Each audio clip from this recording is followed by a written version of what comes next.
Where are all my friends? Jordan Knight. It's me. It's been a long time coming. I remember we were just talking about this before the episode started. Yep. I was talking to you before I started this, like, nervous. I was like, I don't know if I should do it. I don't know. And that wasn't that long ago. So I'm really happy that I did do it. And now I have the honor of having you come on. I'm stoked. I'm so excited as well. Yeah. Yay. So first off, thank you for doing this. Thank you for having me. I'm honored and stoked. Thank you. The way I like to start it off is for anybody who doesn't know what you do, just like a brief explanation of what you're up to and what your craft is. Yeah. So I am a photographer living here in LA, literally 2 minutes down the road from this guy. So I do photo, a little bit of video. I don't consider myself a videographer, but doing music stuff, and I've kind of had a bit of video experience through that. But yeah, I'm a photographer here in LA. Based here now, almost a year in January. Yeah. So, yeah, that's me. And then it was Atlanta before that, right? Yeah. So I lived in Atlanta, a little bit in Australia as well for a little bit of time. And I think I moved here in January, and probably 6 months before that, I was like based in Atlanta. So I guess, I'm born in Atlanta. So nice. Yeah. All right. Well, cool. Yeah. That says it briefly. That's me. Then what I like to do is I find it so interesting. Like, all of my friends, it doesn't really matter, right? Like, I call this a music-focused podcast, but to me, it's anybody in a creative lane that kind of has their own grind and their own path. Because I find that so intriguing how people get to where they're at. Yeah. Everybody has a different story, yet I think that there's some amount of like a grind and just like finding that thing and honing in on it. And I'm always so interested in where that starts and like the early days of that. Yeah. So take me back to the young version of you finding photography for the first time, kind of like where you are, what life looks like. Like, take me there. Okay. Well, I guess to kind of begin, like I said, I grew up in Atlanta, a little bit south of Atlanta. I don't honestly remember a time when I didn't have a camera. I was always like the little kid that was taking photos. I had like a little Polaroid. I literally have like handfuls of just photo books with like random weird pictures of my friends when we were like 5 and 6. Like, So I just always way back. Yeah, I've never really thought about it like that. Like, when I was a kid, it was just something that I don't know, it was just second nature. I wanted to capture every moment I could, and every memory that was, I don't know, it just was a normal thing for me. Like, my family always had me a little camera. And so that's, I guess, kind of where it started as a second nature thing. And then maybe within 6th or 7th grade, I got I think it was about 7th grade, I got a little like point and shoot, a tiny little Canon. It was really nothing, but it was great. It was a good start for me when I was really young. And I remember going around and just taking pictures of like flowers, and just your typical, you thought you were artsy kind of like Tumblr. Like the macro lens, like where you can get like part of a flower and everything else is like out of focus. And, It was so fun. So that was like my first real camera. And then I think I was probably in 9th grade, and a friend of mine got me like a Canon T5i, I think is what it was. And same thing, I just was kind of like using it as a hobby, just going out and like taking photos of like random flowers and stuff as well. And we lived on a lake growing up, so I would just explore. And I don't ever remember a time when I was younger that our parents were like scared that we were out doing stuff. So it was like very natural for me to like leave after school and not come home until dark. So I found myself constantly going on nature trails and just being in nature, but always having my camera with me. Oh, cool. I was going to ask you too, like, where were you growing up? Like, I was probably like 30 minutes south of Atlanta. Okay. So like your whole childhood was in like Georgia, greater Atlanta area. Yeah. Okay. And my grandmother raised me up until I was like 4, and she was always taking me to the beach when we were younger. My parents were around, but they were younger. My mom had me at like 17. Oh, so very young. So they were out like working. Like, yes, they had like to, my like, mom was cover... in high school for like 2 years of me being born. I didn't even think about it. It didn't click to me. You said that age, and I was like, "Oh, young, you got to work." Like, no, young, like you got to finish school. Yes, yeah. So my mom, like, I think I was like 1.5, and my dad and mom went to prom. Like, I have a photo of my dad in a tux and me like as a 1.5-year-old, like full of hair. So my parents were very young, and we lived with my grandparents, and my grandma was like my mom, and she was amazing, and she took me everywhere. We used to go to like a ton of just different nature facilities, the beach and everything. So I fell in love with nature as like a young girl. That's so what I was cool. around. Yeah. So it was fun. As you've grown up now, like since you're closer in age, like are you tight with your parents, like friends because of it? Yeah. That's so cool. My dad still got this very like manly dad figure to me. He's great. My mom is very young at heart, and she's like a little more wild and likes to have a good time. And so we're definitely closer in age. And I have 2 sisters. I'm the oldest, obviously, my mom being so young when she had me. But she had all 3 of us when she was like 24. By the age of 24, she had all 3 of us. So she's a very young mom. And we're all grown now. We're all out of one of my youngest sisters still in uni, but other than that, we're all older. Did you like kind of become that kid too? Like, were you like the older sister taking care of your siblings? Yeah. It was interesting. We had a very interesting dynamic. Me and my sister, my middle sister, whom I love, we hated each other growing up. Like, I'm not kidding you. Fights every day. We had to like separate us. We like wrote notes to each other, like hate letters to each other. So bad. Such like some kid shit where in the moment ridiculous. You're like, Yeah. You're like, actually I hate you. Like, she has a letter from me that she laughs at to this day. That's like, it's like, I hate you. And it's like a drawing of her and me and like scribbled her out. It's just ridiculous. All these stupid things. But now we're best friends. Like literally same person, best friends. And then my younger sister as well. Obviously, we were a little bit different in age. It was like 6 years for me and my younger sister. And we're like super close as well. It's crazy that the dynamic switched from us being like almost hating each other always. And now we're like so close. So it's nice. But anyways, that's pretty much my family. Like we were really close growing up. My parents aren't together anymore, but my dad has remarried, and now he has 3 more daughters. Whoa. So there's 6 girls. It's actually crazy. We're like stepsisters. So you grew up super close with your grandma then. She takes you out, and if you're out in nature seeing all that, you have a camera, it kind of just makes sense. Yeah. So and it didn't click to me that could be a means for a living. Like I didn't think it was a job thing. I just looked at it as a hobby, and I had so much fun doing it. I didn't do a lot of editing back then. I was very like 15 years old, maybe 14. But well, also too, like depending on the year, like I remember torrenting Photoshop when I was like early teens. Yes, but it wasn't a thing. It wasn't like to edit. It was almost like you could like. Photoshopping something out of a picture was like magic, the craziest thing. Like it wasn't the same as like finding an editing style or like it didn't. Exactly. Why would you edit a photo? Exactly. Like it didn't really. It just needs to be how it is. I think that's what helps me so much in finding a way to capture moments, because it was what it was. There was no editing behind it. That's like this is your photo, and maybe you can throw a black and white filter over if you want. Yeah, that's all it was. It's nothing. So that's I think why I've found moments to be so important to me what I was capturing. Yeah, like the actual moment mattered more than an edit. Yeah. And then like within a year of having the T5i, I was dating someone at the time who was interested in music, and he kind of started a band in a way. Like it wasn't a huge deal, but I started doing a couple of photos for him and his band, not thinking anything of it at all. Like, it just made sense, right? It's like, well, you have a camera. Exactly, yeah. And I love doing it. So that's, I think, my intro to music photography without it being a real introduction, if that makes sense. Yeah.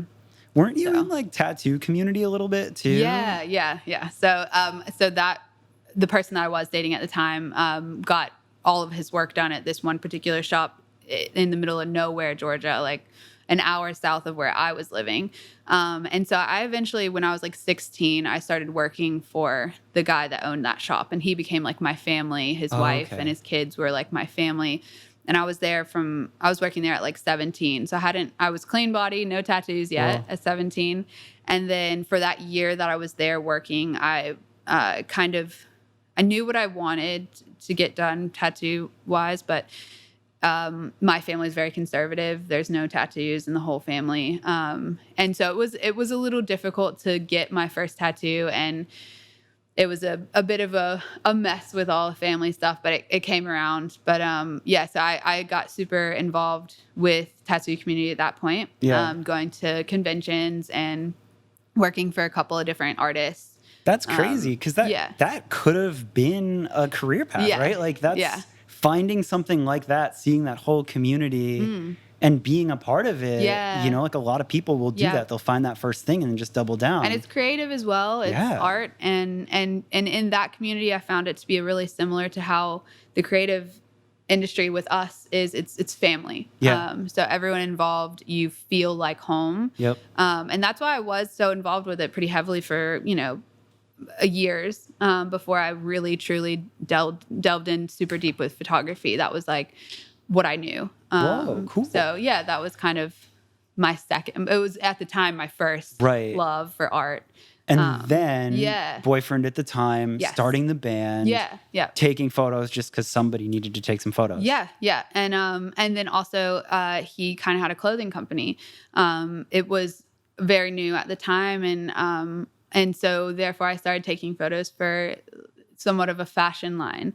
So I think music and fashion were my first real intros into photography, and that's where what my love comes from. It's like interesting that I went into music photography when I didn't even know it, and then now I'm doing a bit more fashion. So it's just interesting where it all tied in from the beginning. Like how it kind of like comes back full circle in weird ways. So, and at the time, like I said, it wasn't a job for me. It was purely hobby. And because I had a camera and I loved doing it, everyone ended up asking me to do photos for them. And then it kind of did turn into work with like family sets and family photos. Oh, you did stuff like that. Yes, that was more of a means for income for me. Like I did like doing it, but I was like, okay, if I can take photos and then also like make a little bit of money doing it. Yeah, like were you working, like was the tattoo shop your income before that? Okay. Yeah, so I've always worked kind of, whether that be my first job as I was 15 years old was working at Wendy's. Yes. A little cash register girl at Wendy's. Yes. So I did that for a few months. I hated it. It was not fun. You have to pay those dues. You do, yeah. I was 15 and I couldn't even drive. My friends were taking me to work, worked there. And then I ended up, I kind of like did a couple little odd jobs here and there from then. But then when I was about 16, maybe going into 17 is when I did tattoo stuff. Okay. Which was for a few years. And then funnily enough, I went into hair styling. Oh, so you actually did quite a lot before you found your grind of like, this is going to be my profession. Yeah. Well, I knew I wanted to do something creative. I knew I wanted to make my own schedule for the rest of my life. I just knew I didn't. Yeah. My dad is very structured and he's got he's amazing. He's a businessman. His job is 8 to 6 every day. And it was very structured. And I loved that about him, but I knew that wasn't what I wanted. Whereas my sisters kind of went with more structured things. Yeah. My younger sister is a school teacher. And then the other one she's still in university. So she hasn't fully decided, but she's doing retail work as well. So it's very structured. So I knew I wanted something that I could kind of be creative and make my own schedule. Yeah, it just wasn't the wave. Like it just didn't feel. Yeah. Yeah. So that's when hair styling came into play. So interestingly enough, I was doing a little bit of photo work during the tattoo time and era in my life. And then graduated high school and I had a few talks from people that were like, you can't make a living off of photography. Whoa. It's not possible. It's not realistic. We would prefer you go to school, like go to college. Haters going, hey. And I totally believe them. I didn't know anyone who was making money doing photography. Literally no one where I was growing up was doing that, except for you have the the studios that do like prom stuff or like the very commercial, like not fun side of photography. Not fun at all. Yeah. Wait, so I'm obsessed with these moments because like how you're out in Georgia, everybody's telling you it doesn't work. Yeah. How do you find that line of like what was that inspiration to be like, yo, I'm gonna do this? So yeah, like I got told all these things through a couple of different people, and ended up going to college for a year and a half at this like community college that I found near my house. And it was in hopes to become a hairstylist. So I did a year and a half of core classes because that's what you needed to have before you could actually start cosmetology school. Yeah. So I was working at a hair salon during the time and going to college. I got a year and a half in, finished almost all of my core classes, literally got signed up for cosmetology school. And I don't know what it was. It was just like something in me was like, this isn't right. You're going to have to be here for another year. And I hated where I was going to school. Yeah. There was no passion, no like creative outlet at all. It was very like structured hairstylist as well. So anyways, I ended up quitting that, moved up to Atlanta with my mom. So she moved up to Atlanta as well. And I started working at a restaurant. And this was like kind of, in my head, I was like, this is a poor choice, but it's okay for now. It'll be my, I can make money through this and do what I want to do, kind of making my own schedule. So I actually helped open up a restaurant with a friend of mine. Oh, okay. So yeah, it wasn't like whack. Like it was like a cool restaurant. You got to have a piece in it. Yes. Yeah. It was fully opening, and I stuck with it, and I made so much like good relationships with my friends that were working there, and ended up becoming manager of the place. So I was there for quite a few years in Atlanta downtown. But while I was there, I still like at this point in my life, I didn't really pick up my camera much. This was like after that talk, it was like, you're right. I don't probably need to be pursuing this.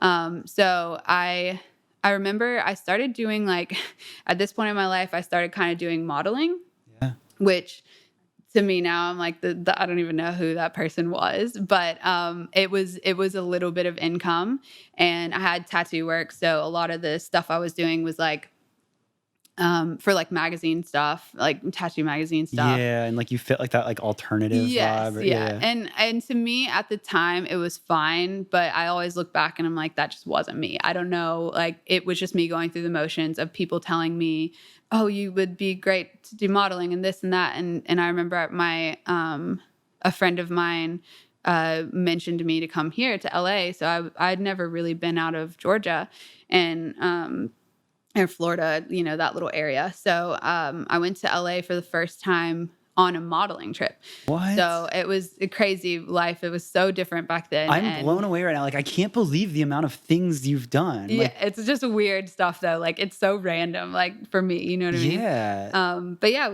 I came over, and the photographer Van Styles, he did a lot of work for the Hundreds. I'm trying to think. He's kind of switched his name up now. Okay. But anyway, so the trip was to do a set for the Hundreds. You did a shoot with the Hundreds? Yeah. What? Yes. Don't look it up, please. Don't look it up. It's just like, it was just another time in my life. And it was like 4 shirts and a skateboard and all this stuff. This was so long ago.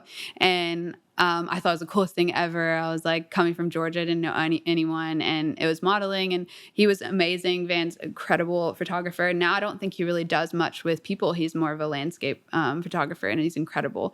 But yeah, I did a shoot with him and a couple other photographers during that time that I was here. And then I remember coming back home to Georgia, and I was like, something hit me there. I was like, that's the place I want to be. And at the time I thought it was for modeling, but I didn't realize it was just, that's where I wanted to be planted creatively. And so that was like my first look of LA was that well, like life. Just exactly that is so fascinating to me, because you clearly had enough of an idea where you saw the 9-to-5 structure, you knew that wasn't for you, yet you went through and tried so many things. And there's clearly something about you where you're like, okay, I was going to beauty school. Yeah. That's not it. Yeah. Like there's a compass there, right? Like where you're trying all these things. Yeah.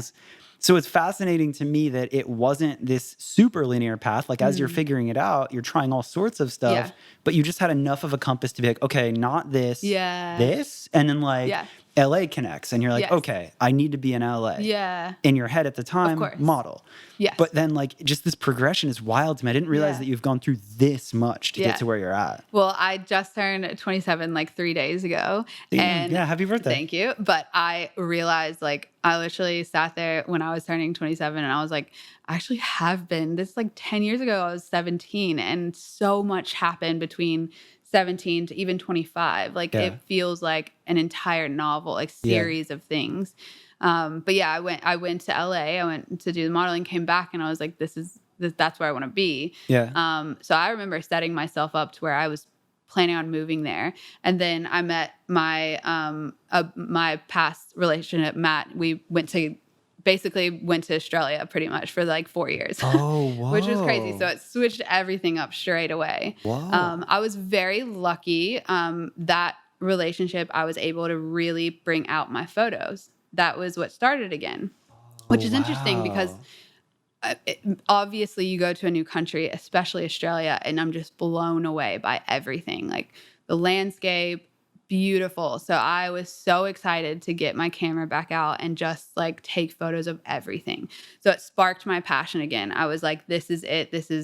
I knew. So taking it back, modeling for me, I would look at the photos and I'm not looking at myself. I was looking at the composition, the lighting, everything. I was like, I know that there's something here that I love. It's just not you what it happened is. To be the subject, but all of the rest of it was the interesting part to me. So anyways, going forward, going to Australia was like, that was what sparked everything. Was taking photos of everything. I became really good friends with a wedding photography couple. Wow. Yeah. So really, really great friends of mine, Jade and Nath, they were doing incredible amounts of weddings. So they needed a second shooter. So I started doing second shooting with them, which probably sparked more of my interest in wedding photography. Yeah. And that became a goal of mine. I set to myself, I was like, okay, great. I want to start doing music photography, wedding photography. Yeah. So I was like, this is like it. This is what the money maker is. And I set my style from that. You know what I mean? Like that was where. Which I want to come back to. I'm so glad you're saying this. And I have a whole thing in my head where I've noticed something about your style. Yeah. So that's crazy. Yeah. So bullet point, the wedding photography was where I got my style. Wow. So going through all of that, I went years with probably 2 years so I lived in Australia on a work and holiday visa, which let me be there for a full year. Wow. Without having to leave. Was working at a cafe there, but also doing second shooting for wedding stuff. And that's what really sparked it. I started doing photography for the cafe. And this is like where it really began again. I was like, this is actually like I can make a little bit of money off of this. And then fast forward like a year or so, and after doing that year of all wedding stuff and family stuff and food and whatever else, was when I was brought in as a hobby basically to do photos with Tonight Alive. So that was like my thing, first music thing. Wow. Yeah. Like this is all so new to me. I lived in Georgia. I was like small town girl, and then Atlanta became my big step, and I was there for a few years, and I thought that was big, and I was stepping back a little bit, I was doing stuff in music world, but it was again modeling stuff for music video stuff. Oh, whoa. That was like my little introduction to the music world, which is interesting. It's crazy how many times you've gotten close to something and you're like, all right, almost. Yes. And then it's like, no, it's always tweak. Yeah, there was always a little thing to me that just didn't feel right. It wasn't me. It was fun for a second, and then I would think, this isn't long term. I didn't love it, and it was great because it did make I did make a lot of connections through a bunch of different artists and people who were inspiring to me at the time, especially, Yep. So it worked out. All of it was meant to be, which is awesome. So then obviously fast forward, I'm doing the wedding stuff and I'm like, this is it. Like, this is my. So wedding stuff was after Tonight Alive? No. So that was what I thought it was. That's what I thought was it. And then Tonight Alive came around. I was dating Maddie before that, but I wasn't doing music photography at all. Right. And so I became really good friends with Jen, who's the singer in the band. Yep. Shouts to her. She's so cool. I love her. This is one of my favorite people in the world. So she kind of brought me into the touring world, but it was more of this is fun for me. they were flying me out and that was my pay. I was like, yes, this is great. Like, that's all I want. I just want to be around you guys. Like, I wanted to be there. So I was doing that for like a good year, which worked out well for all of us because then I became really connected. I understood what they wanted, their vision. And then it became a job. Like, and when you're friends, right? Like if you have such a natural connection with those people, it's so much easier to be comfortable enough to learn what they're looking for, to try things, to find those, like to capture the natural moments. Right. So I can only imagine, like, I feel like that's when you really came on my radar because it was like seeing what you were doing with them. I was like, damn, this is real. This is good. It was a connection there. There was that like full on just a pure connection, especially with me and Jen, just being a girl and then having no girls on tour. I was this like the girl that came in, and we had this amazing friendship that just was like, when you don't have any other girls on tour as well and you're one of the only ones, it is fine, but sometimes it's really nice to have that other female figure in your life, you know? Yeah, and to like get along so well, to be able to capture things with her. And like, I feel like you just brought out a side of her that wouldn't have existed if it wasn't really that level, right? Yeah, I don't, she did the same for me, like tenfold. Like she just brought out a piece of me that was so creative that I didn't know was there, you know? So that like gave you another wave of confidence, like to shoot with 100%. Her and to feel good about it and to have her encourage you. You're like, oh shit, maybe this is something that I do. Yeah. And I don't like, it took a long time for me to get confidence, like to actually be able to say I'm a photographer and I work for Tonight Live at the time. You know, that was really hard for me to say because unfortunately I did start out as a girlfriend like that. You know, Matt was my boyfriend and I, for a long time, struggled to be Jordan the photographer, not Jordan, you know, Maddie's girlfriend. It's really hard. So it was a tough transition for me to gain confidence. But I remember, I think it was Warped Tour 2016, working with them. And that was like one of my very first times of it being a job. Like that was my title, was photographer, not just the girlfriend or not just out, you know, to take a few photos here and there. I was there the whole tour.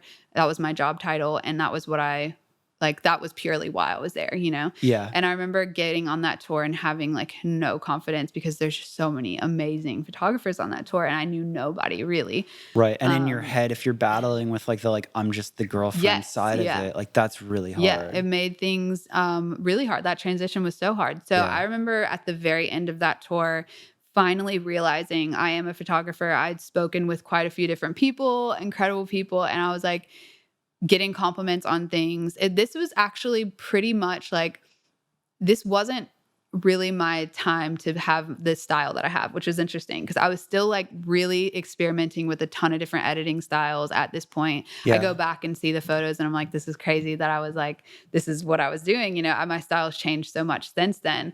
But then I like kind of brought the wedding photography style into it. And that's when, you know, it became mine. But that was probably the first tour that I actually had a little bit of confidence on because I was actually speaking to other people in the industry. And you know what I mean? Like, yeah. So I became not just the girlfriend at that point. And that's like, we kind of made it a point at that time to just be like, this was my job. And Maddie didn't want people to think, oh, this is just your girlfriend. So we were good about like making it known. Yeah. I have so much respect for the fact that he was that for you, that he was so encouraging to say, you are not just a girlfriend. You are a real photographer. Like both him and it seems like Jen were like very much like, this is you. Do that. Yeah. Yeah, definitely. I feel like I was brought in as a family and from the get-go, I was a girlfriend, but it was also like, you're my friend, you're my girlfriend, but you're also, this is what you love to do. So they made it a huge point when I first got that real job title at Warped Tour to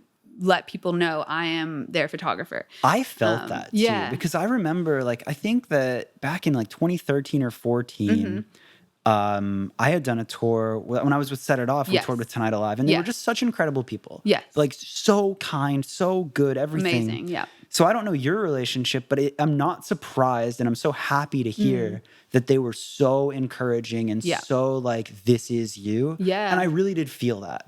And again, like that's where I kind of started to feel like, whoa, like Jordan's doing the thing. Like it worked, right? Like they did empower you enough to be like, yo. Of course. Like I cannot even begin to describe how thankful I am for Tonight Live in general. Just like even the management, everything. Like Shouts they all to believed Peter. in me. Yes, One day I'll get him to do a pod. Good. Mike, Pete, best people ever. And yeah, I constantly felt encouraged, but it was just solid. It was just this rock that they were like, you're learning your craft.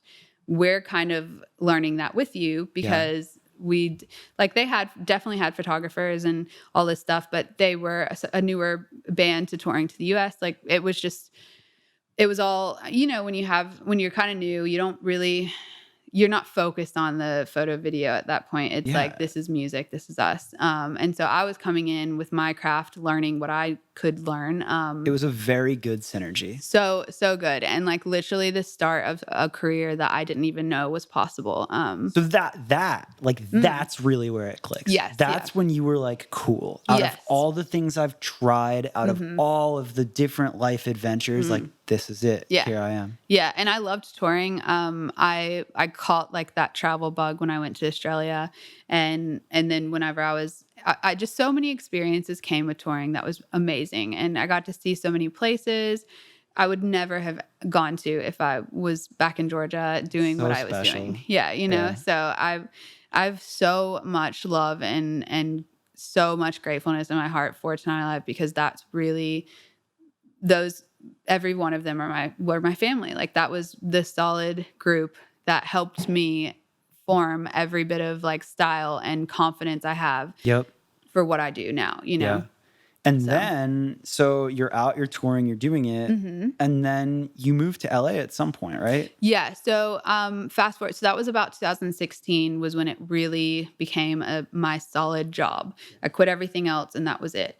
And then throughout those next 2 years, we ended Warped Tour 2018 last year. And we kind of like moved on from that. It was a big kind of shift in everyone's life at that point. Everyone was kind of moving. The band itself, we just didn't like know what the next plan was. Yeah. And unfortunately, things didn't work out with me and them. And I'm still really great friends with Jen. I love her to death. But we kind of moved on. I moved back to Atlanta, moved out of Australia, came back home for like a few months and decided that dream I had before I met them of moving to LA was real. Oh, wow. I didn't even realize that. Yeah. Because like life really shifted. That was such an important piece, but it was an unexpected one that brought you there. So then you're back and you're like, all right, like let's pick up where. I had not, like I was at a place where there was no responsibilities. I wasn't paying any kind of rent.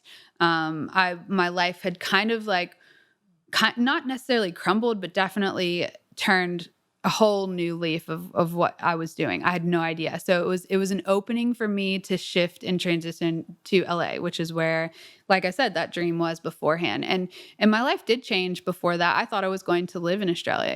That was my thoughts and my life plan. So things shifted dramatically that month after Warped Tour 2018 and basically moved to LA like 4 months later. I came home and packed everything in my car and drove to LA in January last year. So it was crazy. I didn't have a full setup in my mind of what I was going to do. I actually spoke with, going back in time, Warped Tour Japan. When with Tonight Live, Jen and I did a 2-day shoot for Dickies Girls. And I didn't know them and I thought it was the coolest thing ever. I was so excited. Big, like Dickies, that's crazy. So massive. I was so excited. Did that shoot, like put my heart and soul into that shoot. I was so excited to send it to them and they loved it. And then fast forward to Warped Tour 2018 and Dickies was on Warped Tour. That's right. And Jen did all her signings through them. And I really made a relationship with them through that. And then Paula, who does she's kind of oversees it all in the creative direction and everything. She got in touch with me and was like, hey, this kind of crazy, but would you like to do our fall lookbook in January? This was probably in September when she asked me. And I was like, it's the craziest thing ever. I'm literally planning to move to to LA in January because it was happening in LA. Sign. And I was like, this is it. Like, this is what's going to happen. And I struggled through those 4 months before January. I struggled with some like pretty severe health problems, a bit of depression. I just felt like my life was, when transition happens that big, it follows through with a lot of underlying issues as well. You know what I mean? So I so heavily get that because like it's just wild, right? Like you set up a whole life, you plan all these things. Yeah. I think that that's a very humbling thing about becoming like a young adult is like life doesn't always shape out exactly how you think. Yeah. And if you look at it the wrong way, or if it's not the way you think, you can really paint yourself as a failure. It's like, it can just that pressure, like it's so real. So I can only imagine. Yeah. And I lost that like job with Tonight Alive in a sense, as we all moved on. And that was my thing. That was what I was planning on doing for, until who knows, whatever's next. Yeah. But it was a huge transition. And I knew I was supposed to be in LA. That was what my mindset was. I still made it happen when I wanted it to happen, but it took a lot more out of me, like my health and getting in debt from health issues. And it was just a mess of things. But through that, so a really great thing through that is I actually got a job with Hoodie Allen. That's when that happened. Yeah. So right after Warped Tour, within that like 4-month period, I was asked, Beth and Ashley are both good friends of mine, photographers, and both of them were busy. Yeah, shouts to them. And both of them were super busy during the time, and they kind of like handed off this job to me, and they're like, if you want to do it, and this was my first tour not being together with someone in the band. Like, I was with Maddie. This was another big... This was a huge thing. Like, this is actually me being a photographer, going on tour as only a photographer. This is my job, and I don't know the person I'm going to be with. So it was a huge deal. I took it, of course, and I was like, all right, this is great. So went on tour with him, had the best time of my life, like love that crew with all of my heart. Like, they are family, funniest people, had like the funniest times I've ever had, laughing all night. It was great. But then funnily enough, that tour was when a lot of my health issues came about. And I realized that a lot of the stuff that I needed had to be in routine. So it made it hard for me to tour. Yeah. So I kind of put music photography or touring photography on the back burner a little bit because health became more important to me. And so, let's see, January was when I moved here, and I was thinking, well, this thing with Dickies is amazing. If I can keep that up, that's a routine thing. I can be home and I can do what I love, which was also fashion was another thing, like I was saying. Yeah. So I did the fall shoot. I moved here. I moved everything here. Moved in with Ryan, who is an amazing videographer as well, who I became really great friends with on 2018 Warped.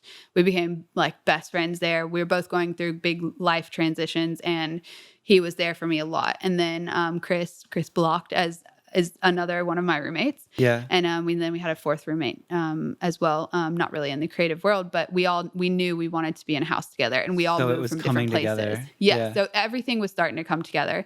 I feel like I remember talking to you too. Like, I feel like we were like out in the valley somewhere, and we're talking, and you were like kind of piecing it together. And I was like, cool, go. Yes, I know. It was just a mess because it was like so many options for different things, but I didn't know what it was that I wanted.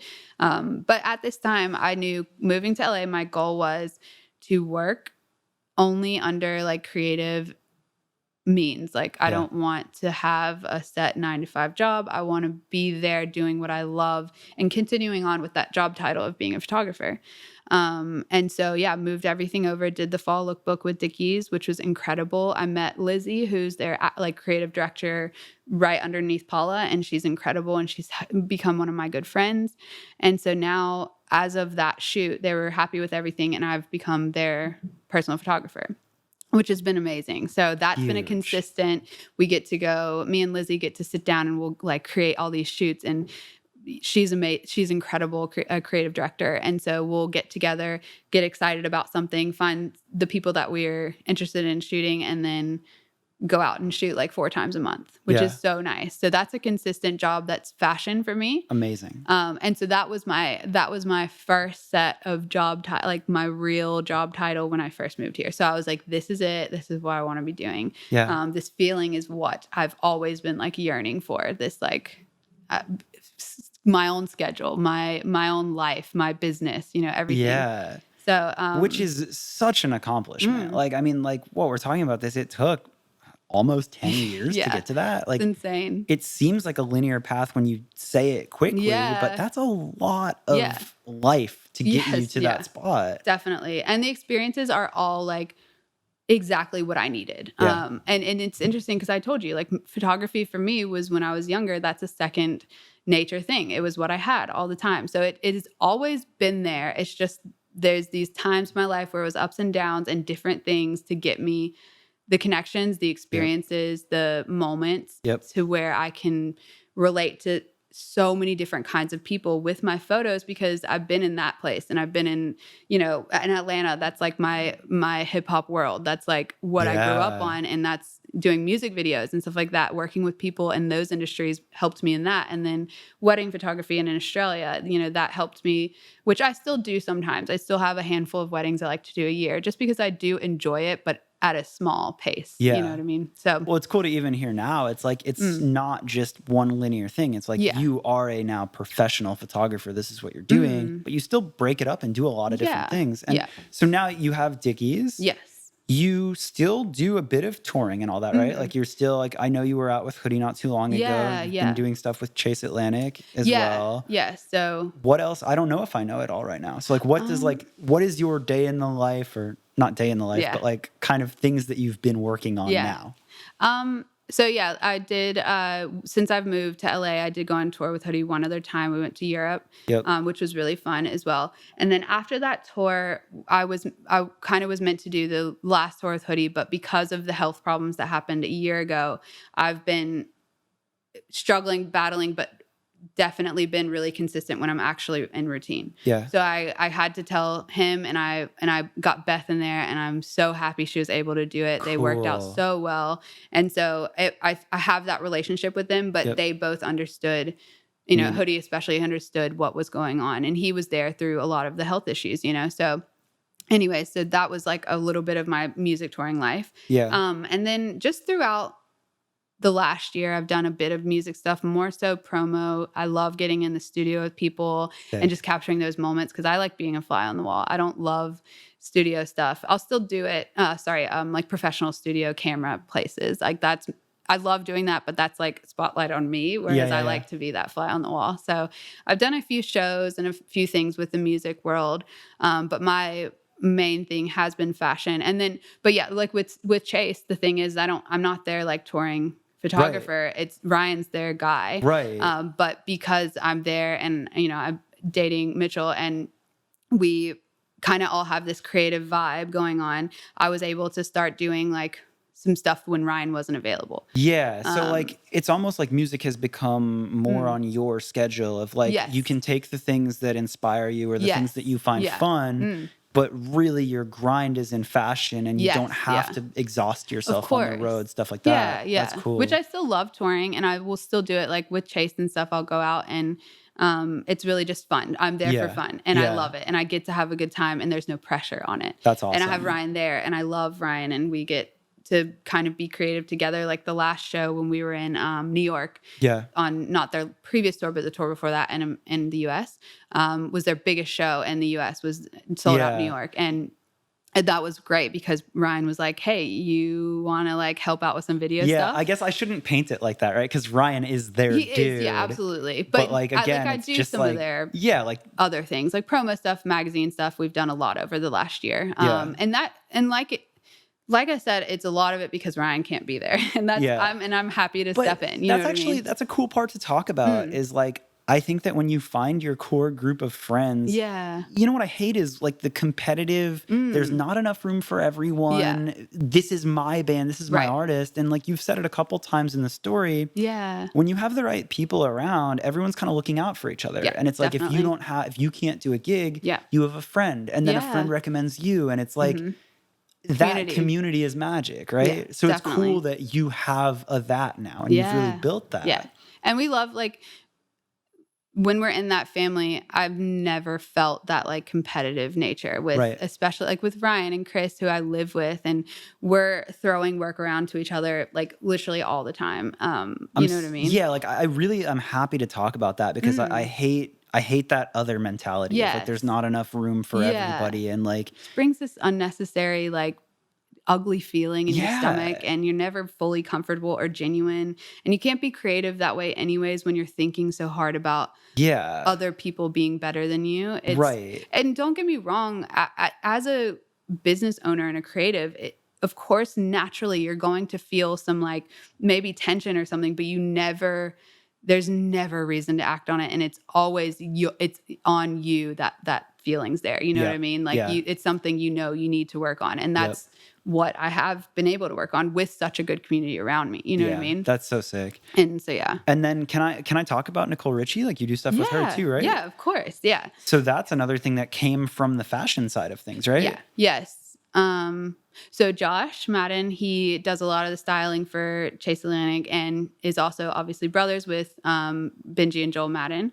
And through doing like a bunch of work with X Large, which is kind of Josh oversees that brand, which is an amazing brand. Yeah. I remember one day I was just sitting around and I had worked all weekend, and I think it was like a Monday night or something.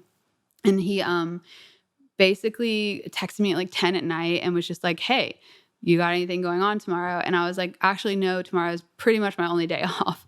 And he was like, "What would you think about doing BTS for House of Harlow, Nicole Richie's brand?" And I was like, didn't even take 2 seconds to write back. I was like, "Yep, I'll cancel this day off." Yeah, it seems worth it. I'll do it. So he was like, "Great, awesome," and then kind of gave me guidelines of what she wanted from the shoot. And so it was a House of Harlow photo shoot for a lookbook, a collection. I wasn't that main photographer. That was my thing, is go in there and capture all this BTS moments. Cool. And so I was like, amazing. There's not much pressure on me. I'm feeling good about that. And so I went in there very nervous because I knew you don't know, like someone who has that high profile, it's hard to like walk in and not know anyone. I wonder if it ever goes away. But for me, no matter how much I've progressed in my professional career, there are the times where an opportunity comes up. You have to say yes. Yeah. Deep down, you know you're good enough to do it. But you show up and you're just like, oh, shit. Yeah. You're like, I hope they don't find out that I'm a phony. And you're like, I'm not a phony, but like, it's just your mental. And I don't know if that ever goes away, but I can only imagine like how big do you have to like be like working for someone to feel okay with it? I don't know. I have no idea. I probably will never go, but it always feels like I'm a phony. I'm like, I guess I'm going in here and I'm not as good as the photographer who's doing the lookbooks. I mean, the actual fashion lookbook stuff. And then here I am like taking BTS and I'm just this like it's little such a girl. Stupid mental thing. Yeah. You just feel so belittled when you go in, but I'm not kidding. I walked in that room and she straight up walked up to me and was like, "Hi, I'm Nicole. Like, this is what I want from you." Like, introduced me, and she's like, "Do you want some food?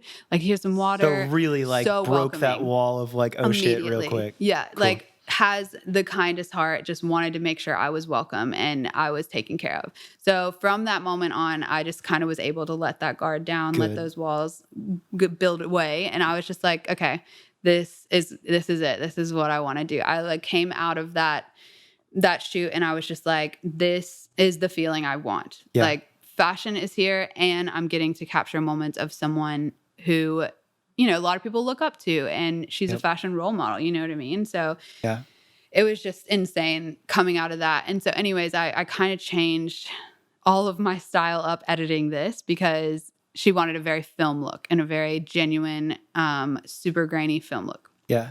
So I was like, okay, I can kind of like tweak around my style, but I've got to really like hone in on film. Yeah. So did all of my editing. It took like all the rest of the day. I left there at like 3 p.m. and I was in my room on the computer just all day, just like in it, in the game. And basically sent her the photos around like 10, maybe 9 o'clock that night. And I was so excited. I like sent through like a bunch of different folders of this style and this style just because I wanted to please her. I wanted to be good enough and I wanted her to be like, yes, this is what I want. You know what I mean? I think there's another really, like, you say it so casually, but this is a really important point to talk about of like, if you're doing the thing that you love, what you just explained there to somebody who's not excited, they wouldn't do that. It would just be another day at the office, or it would be like, cool, they asked for 5 hours from me, I'll do that. Right. But I love hearing you explain that, because when you're excited about something, that's a totally different challenge for you. It's a totally different style. And you're just like, cool, I'm going to go home and spend every hour for the rest of the day, however long it takes to do this. And I just think that that's magic, right? Like that's, you're doing the right thing when it's not even a question. You're just like, true, this. I didn't think about that. That's like, that is what passion is, I guess. And right? So yeah, I was so excited. I was like, yes, this is great. And I didn't expect anything of it. Like I was just a BTS girl. I was just going in and getting some moments, and here it is, whatever. So I sent it to her assistant that night, and she like personally got back to me and was just like, love these, obsessed. Sick. I'm so excited, like just like was so genuinely kind back in messages. And then the following day, Josh Madden and Nicole both at the same time were like talking to me on the phone, texting in a group chat. And she was laughing because my name is Jordan Knight, and that's New Kids on the Block singer's name. So that's fun times. Everyone is always, it's like it's a generation thing. I didn't know. That's amazing. I think it's a generation thing. So like my mom's era was obsessed with New Kids on the Block. That was Did like they do it on purpose? So they say no, but come on. Like that was an opportunity they took straight away. They were like, our last name's Knight. Of course it's Jordan Knight. So I don't know if it was on purpose or not, but it's been a pretty funny subject with different people, and I literally never even clicked. But anyway, so they're in a group chat. They're talking. They're like laughing about that, and they're like, she probably doesn't even know like what it is. And I was like, come on, of course I know. My mom was like a huge fan, so I was like, of course. And so, anyways, we kind of got on, and she's a really funny character. She's really like a great sense of humor, very dry, is like exactly what I like. Amazing. And so we were just back and forth, and then she was like, oh, by the way, can I like, I'm about to drive right now. Can I call you in like 5 minutes? And I was like, oh, okay, yeah, I guess you can call me. And so she ended up calling me, and we had a really nice conversation. And she was like, so I am obsessed with what you've done. Like, what's your thing? And I was just like, what are you talking about? And she's like, do you love what you're doing? Like, are you like set in a job where you can like have your own schedule, all this stuff, and like asking me and kind of beating around the bush about like a question. And I was just like, yeah, like I do have my own schedule. I kind of am all over the place, whatever. And she's just like, I have a lot of House of Harlow stuff, but I'm like asking you about like, would you be interested in doing stuff for me that's not House of Harlow, like personal stuff? Like, my everyday life is very different, and I have different interviews and all these sort of things that I would love to have a photographer there, but I've never really either remembered to take photos or had someone that I felt comfortable enough to come around and like do the style that I want. Yeah. And so I was like, yeah, I couldn't say yes quick enough. I was like, yes, this is like exactly what I want. Yeah. And so, and literally, I'm not kidding you, 2 weeks before this, I had like a epiphany where I was like, I want to find what that one thing is in photography that really keeps me going every single day, excites me. I can make a living off of it. So something that makes money. And like, what is that to me? Because there were so many things I'm doing. I'm, events, club events, and well, I mean, shit. After you just told me your story, what haven't you done? Yeah, you've done all of it, all over the place. Yeah, so and like music photography and everything. And so I remember like sitting down with a couple people, and I was like, I literally drive down like Fairfax or whatever, and I see these huge billboards of fashion brands, and it's literally lifestyle stuff. It's just like bright outside, it's planned shoots, but it's like almost feels like organic. It feels natural. Yeah. And I was like, I can do that. Like, I want to do that. Someone give me a chance. I'll do it. And so I was like, okay, so that's obviously it. Like, I love fashion. And I was like, also another thing that I've never really thought about, but I always wanted to do is just being like a personal photographer for like a high profile celebrity. I don't know what you would call it, but just having, It's amazing. I'd move around. No, you're good. Yeah. So I was like, how cool would it be to like be able to capture moments for people that you don't get to see on a normal basis. And not only that, but just like connecting with someone who doesn't get to connect with people that often. And shouts to her as well, because I mean, yes, some celebrities do it, but to be aware enough to be like, I should have somebody that I trust, somebody that I like capturing content for me, painting this picture. Like, I wish, as a fan of whoever I follow, I wish I saw more of that. Of course. So very woke of her, very, very smart to find a you. Like, what a perfect combination.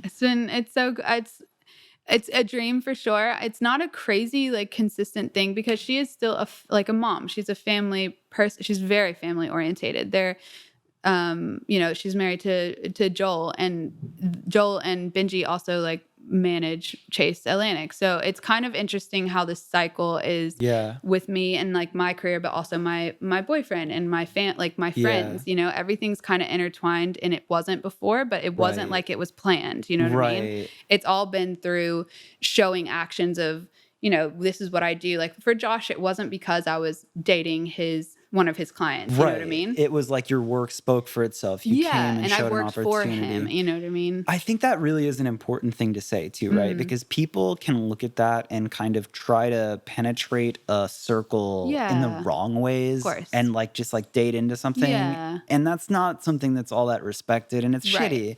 But that's so far from you. And I really respect like, yes, these things came up, but your work spoke for itself and the person that you were, right? Like, I think that's very important to differentiate and clarify. Yeah. Well, thank you. I think that is something, because I'm not an extremely public person. Like I'm excited and I love and I'll like share that kind of stuff. But for the most part, I'm not a very personal, like I don't go in depth with like my struggles and life in general, it kind of surfaces between like, my love life, but also work. And that's kind of the surface. Yeah. Well, so maybe that's like the perfect transition, because I feel like we've told your story, right? Yeah. Like, this is what you're doing right now. You have proven that you are a professional photographer. You've made those pivots. You've found what excites you. You've tried it all. And you're in this beautiful spot where you can do the music you care about. You can do the fashion that you care about. And you're also now getting into a level of like working with Nicole and finding something that you love. Yeah. But the outside of that, I think that, at least with this podcast, I love telling that story, but also kind of the more actionable things, but also just the current life and everything. And two things that I wanted to talk to you about, two things that I felt you'd be very qualified to speak on, is like on a personal life side of things. It's very easy to look at, especially a photographer, see what you see on the internet and be like, wow, your life is perfect. Right, like, of course. All these photos are perfect. The people that you're around are perfect. Yeah. You must live this great life. Yeah. But I know firsthand, like, I know what it's like. I know how hard it is, and I know the ups and downs. You've talked about health. You've talked a bit about like I wouldn't say depression, but like anxiety. Just anxiety. Yeah. If you're down, like, tell me a little bit about that, and like almost in the sense of like a listener. Like, it's like you're chasing this path. Yeah. I mean, you of all people, like, you came from a place where they literally told you that your career that you have now is not possible. Yes. Yes. You've gone against a lot of different things. What have you experienced, and how do you deal with it? Yeah, that's like, to me, it goes deep. It runs very deep. I remember like going as far back as being like a younger, little girl having like this hypochondriac syndrome and just being like anxious all the time. And I had a lot of separation anxiety because my grandmother, like I said, raised me. And and when we moved out of the house, it was just like this intense separation anxiety that happened. And so the mental part of me has gone through a lot at a young age without really recognizing it. Yeah. So it wasn't, back then it wasn't a thing, it's really. Circumstance. Like you don't think anything of it. It is what it is. And your my parents were like super conservative and just by the book, and it just wasn't a thing. It was like, you're fine. You're just freaking out a little bit. You're fine. Yep. Which it wasn't their fault either. Like, that wasn't a thing back then. No. And so basically, I think going into like my teenage years, a lot of my mental health and anxiety really arose when like my parents got a divorce, and that goes through like family things. And so it's always kind of been there. Yeah. But throwing yourself in the deep end by having your own business and being not on a consistent schedule and like working on tour, but not knowing your next gig is just like unimaginable for someone with anxiety. You're like, what are you doing to yourself? Yeah. You know what I mean? Like you need a shred of consistency, and it's the Yes. furthest thing Oh, from it's the what you have. furthest. Yeah. Absolutely. So it was definitely it's been like a huge journey. I will say, obviously, like when I was working with Tonight Alive, I had a really good support group that were really, really on top of it when it came to any kind of mental illness, anxiety. Everything was really important to them. Yeah. To really treat it. A lot of meditation. Yeah. Jen was incredible, very like huge when it came to any kind of mental or even just health in general. She's very on top of it. Which is like a great person to have in your life. Like she sets a great example for like take care of yourself. Yeah. Center yourself. Yeah. Yes. So that really helped me in that way. I had her as my support group in my back, and she was one of my best friends, and you know still is, and is just like incredible. So she was able to kind of guide me through like meditation and just taking care of your body. Yeah. And to be honest with you, I'm not like this huge advocate vegan, whatever. I'm not going to push it on anyone, but when I was having like insane anxiety issues, I was like, it was really crippling at most times. I unknowingly switched to a vegan diet. Didn't do it for that reason at all. But I will say when I was more conscious about what I was putting in my body as far as food and even exercise and everything, that was like a huge like turnover of a leaf. Like I didn't realize how much that helped me. That's awesome. Yeah. I mean, like here's my thing with this, right? Is like, we're not here. Like we're just sitting down on a couch having a podcast and a discussion, right? Yeah. Like it's not our job to tell people how to conquer it. But I love if somebody's listening to this and they relate to your story. Yeah.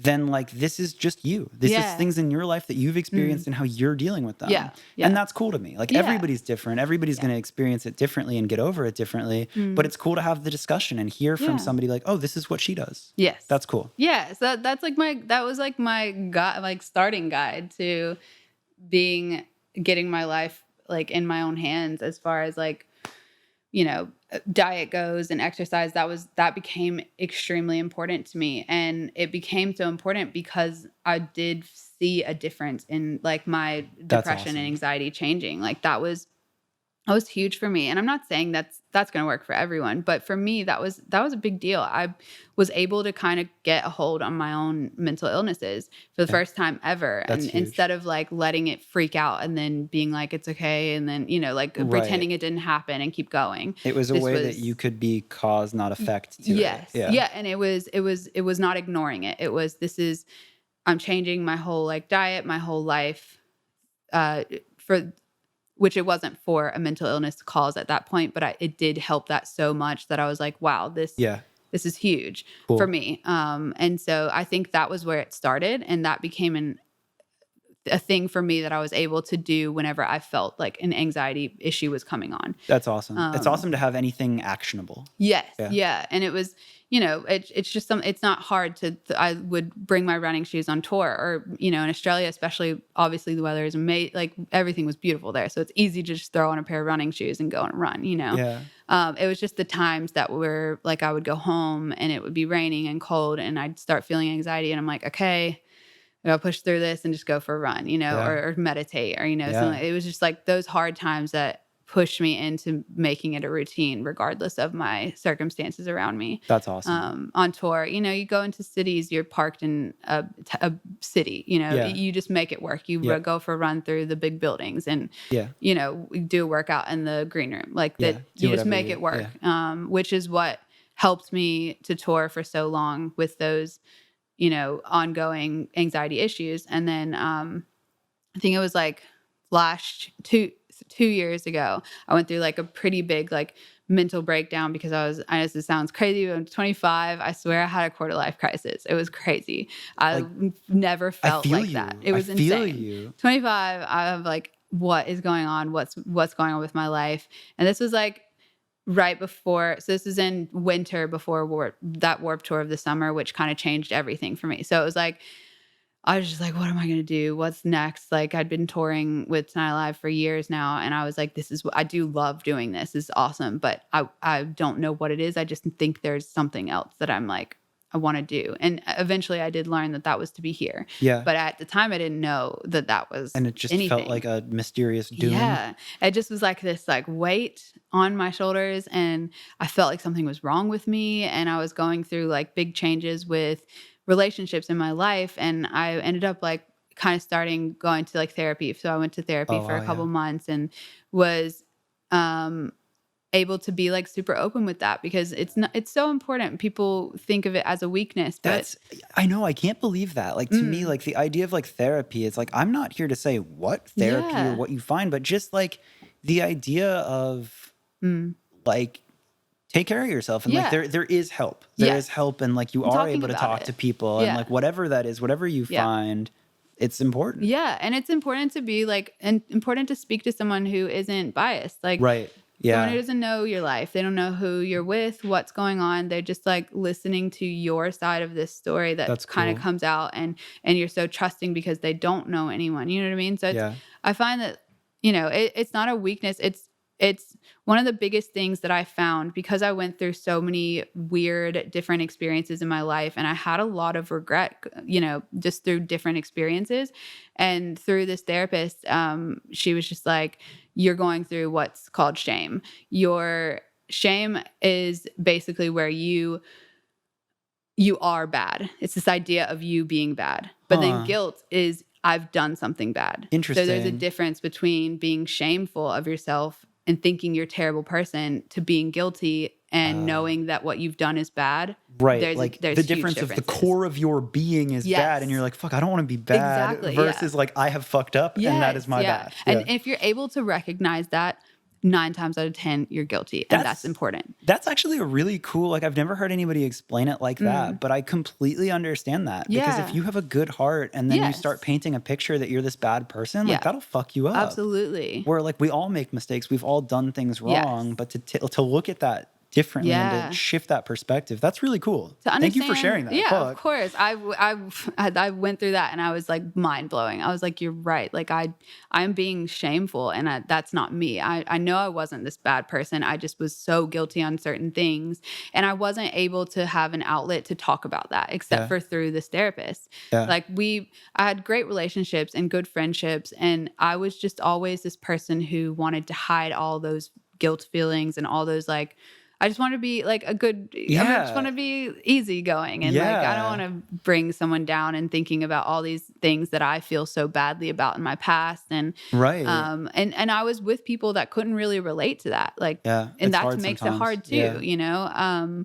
I grew up so differently than the people I was around, and my family was so different than a lot of my relationships with their families. And it just was so different that I felt like I wasn't able to fully share that, which isn't their fault. It's just No. how it happened. But you know? it's props to you. I really like that you were able to find that, realize that, and start internally like working on yourself and not being the victim, but taking action and doing something and finding these, I think, is a really important thing to talk about. Yes. Which is awesome. And we all make mistakes. Like, there is no one on this earth can say they're perfect. Like, that's just it. You can't. Yeah. And unfortunately, social media these days can really point out some terrible mistakes that people do and make them feel terrible for what they've done. Yeah. And not like giving any kind of excuse to like saying that it's okay, whatever that person's done, you know, whatever. It's just like everyone's going through something. And because social media is so surface, and you think you know someone well, and you think that their life is great, and you don't know those deeper issues, you see something bad happen, a little like a mistake they've made or a decision they've made or what they've said, and it's just like the end of the world. Yeah. And it's like, you really don't know what that person has gone through. And a lot of times, because my life is a lot more private and I am surfaced with what I put out there, and unfortunately, I think it does paint a picture of like, my life's good and whatever. And that's more so because I don't like to be super public. Yeah. That's where, when I went to therapy, I was able to like unleash it all, because I was like, this is it. Like, I have so much to tell you right now. Like, get ready, because I'm about to unleash everything. And I went to therapy for like 2 days every week for 2 months and right before Warped Tour.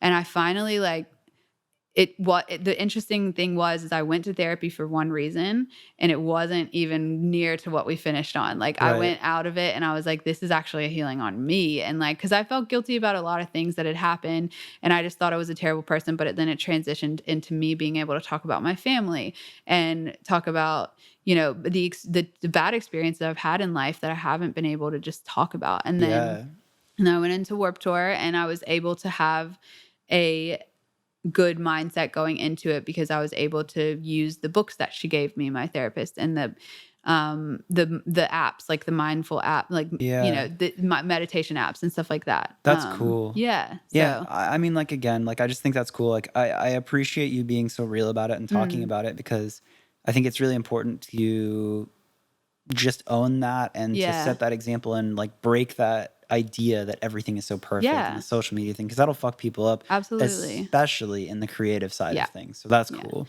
Yeah. The other thing, which is such a pivot of a thing to talk about, but the other thing that I was so eager to talk to you about specifically on the podcast is out of all photographers, what I respect the most about you is you have really defined an editing style. And like, I'm not just saying this to gas you up. Like, it is one of my personal favorites. Thank you. And I feel like your whites are very white and your blacks are very black and things just look so clean.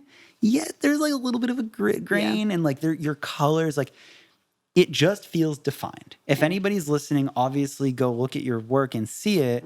But in the broader picture, I just feel like as an artist, you've really defined a vision. And I think that that's hard to do. Yeah.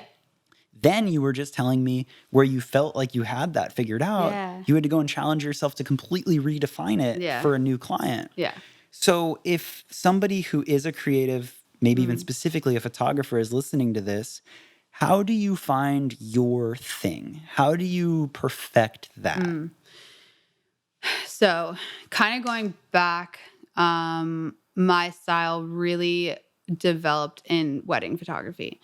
So I don't know what it was. It was natural to me. I saw what I liked. I knew that I liked bright. I knew that I liked contrast. I knew that when I saw something and felt like happiness and like sunshine in me, as stupid as that might sound, it just that was like, this is what I want my photos to look like. Yes. And so to me, it was a more natural thing. It wasn't what people were trending. It wasn't what it wasn't what like with the style that was in, you know what I mean? It was more so go with your gut feeling of what you like to see and bring that in and tweak it to your own style. But like, for me, I am obsessed, and I was always obsessed with India Earle. She's a wedding photographer. Literally go look at her style and you'll see me in it because I love it so much. I just like, that was what I wanted my photos to like feel like. I wanted it to feel bright. I wanted it to feel like a moment, you know what I mean? And so, and don't get me wrong, I've always had a thing for film as well. I do edit, like my style is, like you said, it's a very bright, contrasty, bit of grainy moment feeling.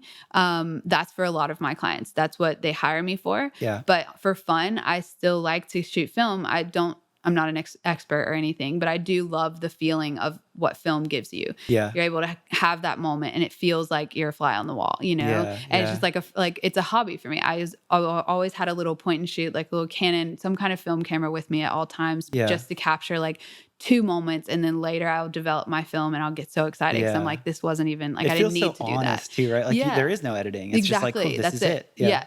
So I do have that editing style where sometimes I'll make it look extremely filmy. But with Nicole, that was it was a requirement. Yeah. I had to make it look filmy. So it was fun doing it because I already like that style. So I just tweaked it to like my own warmth. Yeah. Because that's my thing is warm. I like that style. I like to look at a photo and feel like warm and fuzzy. You know what I mean? So, and not anything wrong with any other style because I can truly appreciate a beautiful, cool toned photo. It just wasn't, that was my style. I think you answered that question though of like, the technique itself is like probably going on Lightroom and spending hours Yep. moving every slider, Yep. right? And like Yep. there's a billion YouTube videos for that. Yes. But the core is you followed what you wanted, Yes. right? Like you weren't trying to say, like you had inspirations, Yes. Yeah. but you weren't just trying to be everything else. Right. You had a feeling, you had a vision, you knew what made you feel good. Yes.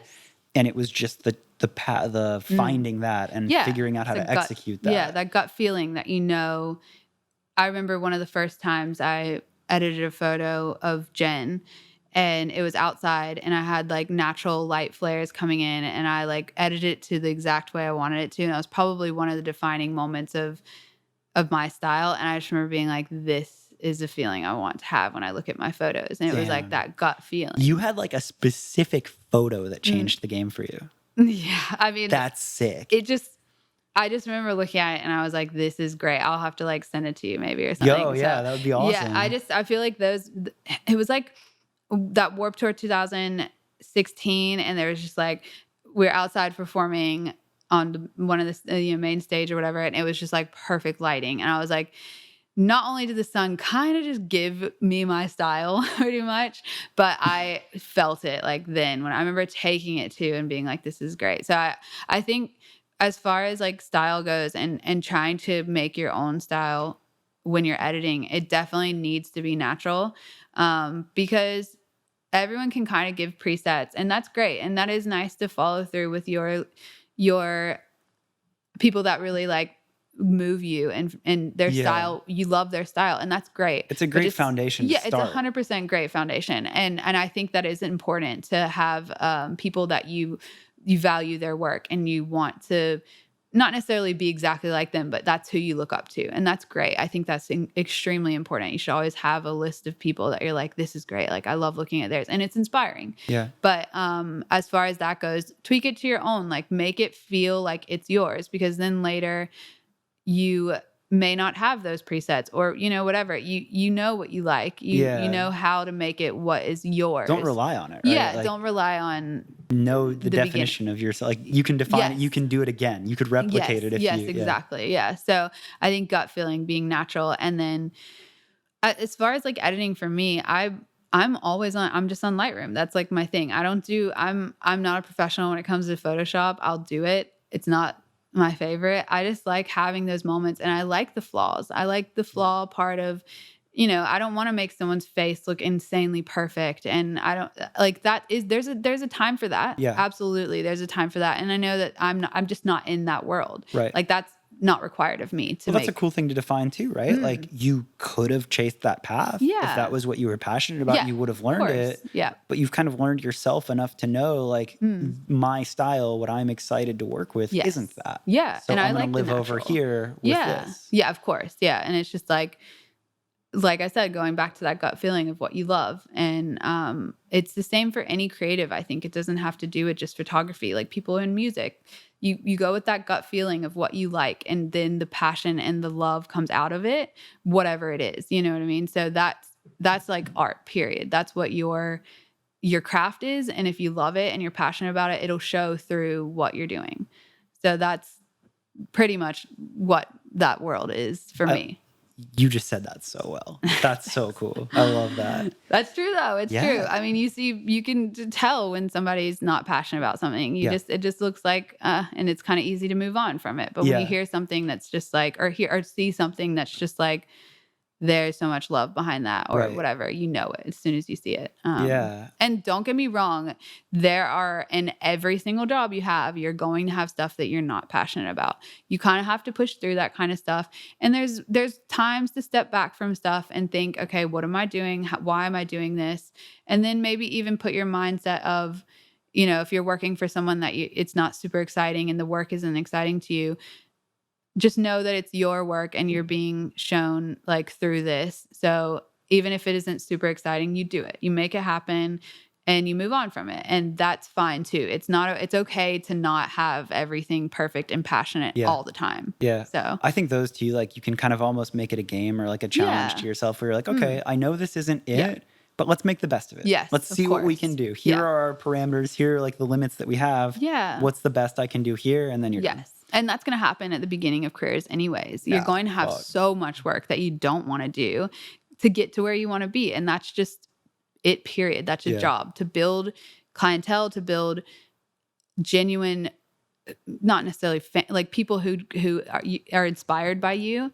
Is you've got to work for it. There's a ladder. There's still, even in creative industries, even though it's your business alone, you still have a ladder to build up to and work hard to earn. Well, I think, like, as I'm thinking about all of it, the two things that stand out that I think you've done such a good job putting together is the authenticity along with the hard work, right? Like, you did those behind the scenes shots for Nicole, and that was your off day, and it was just this whim thing.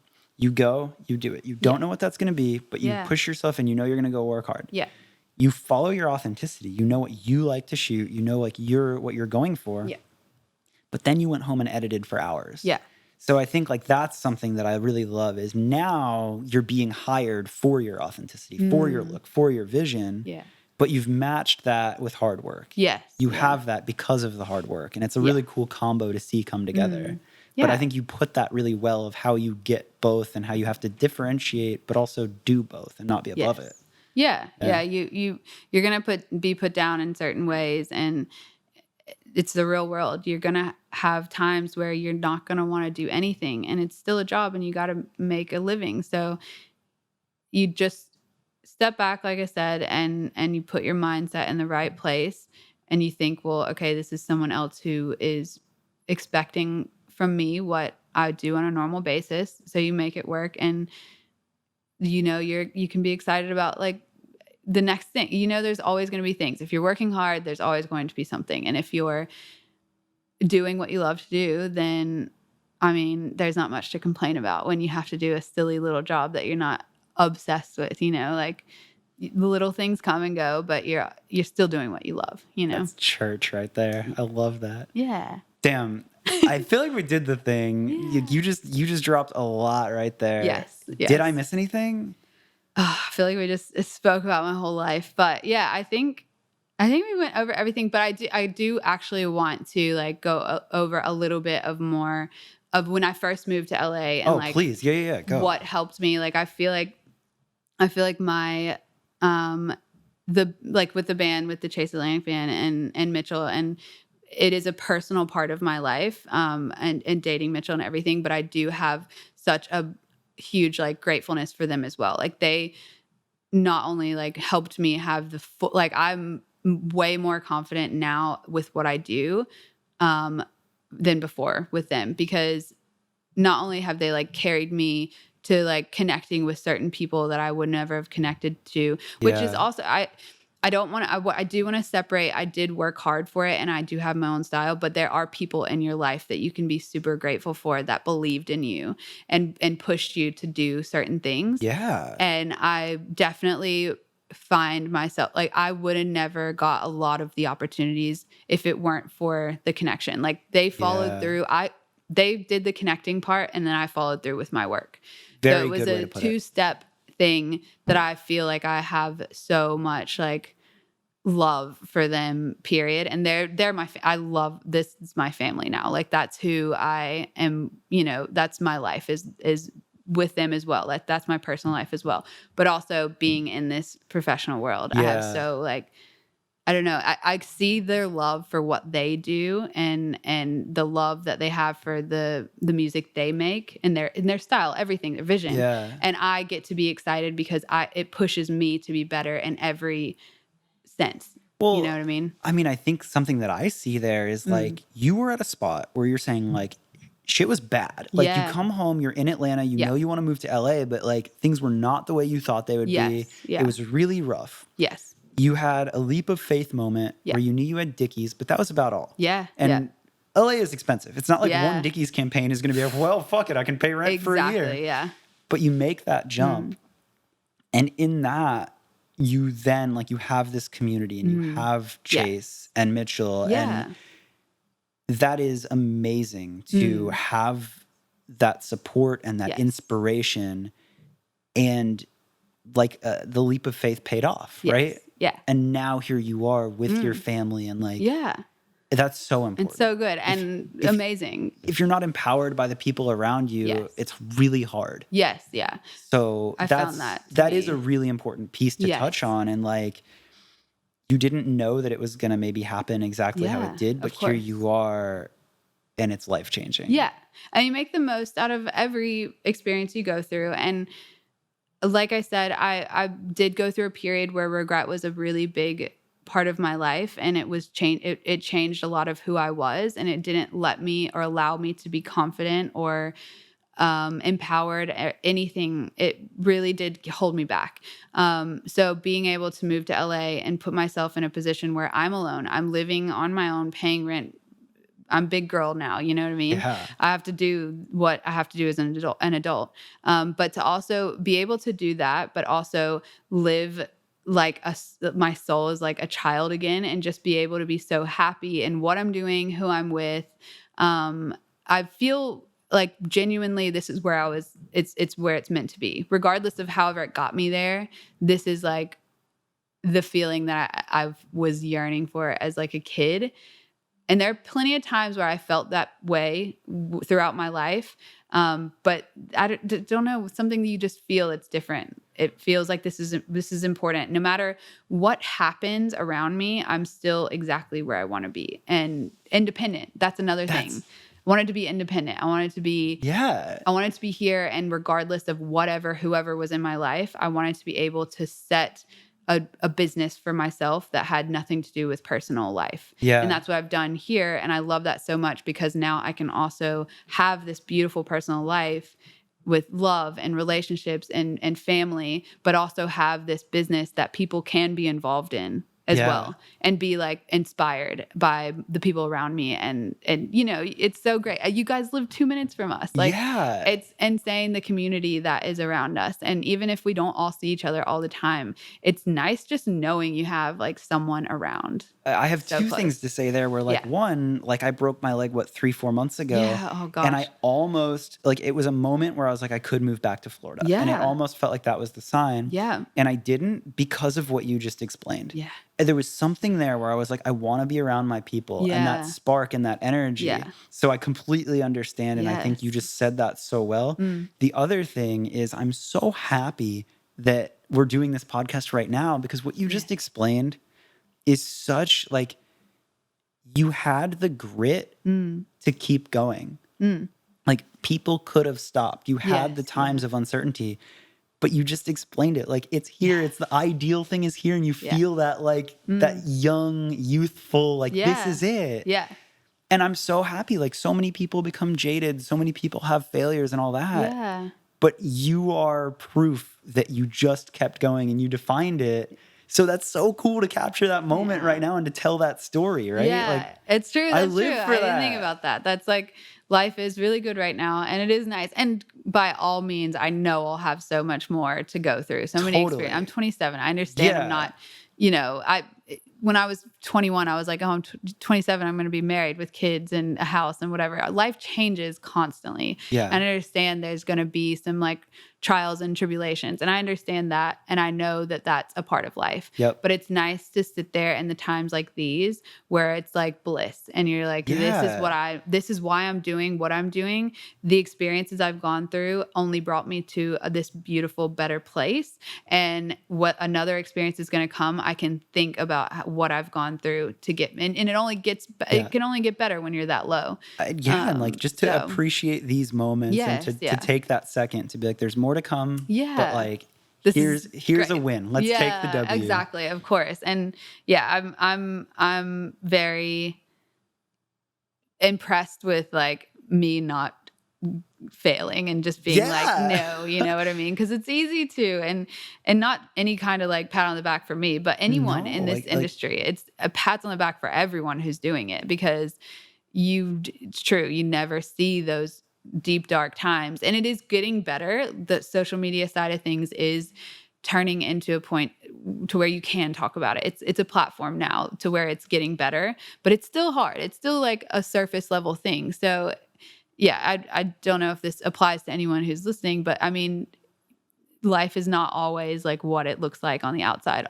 Almost always it's the opposite. Yeah. And everyone goes through, especially with social media these days, all types of mental illnesses.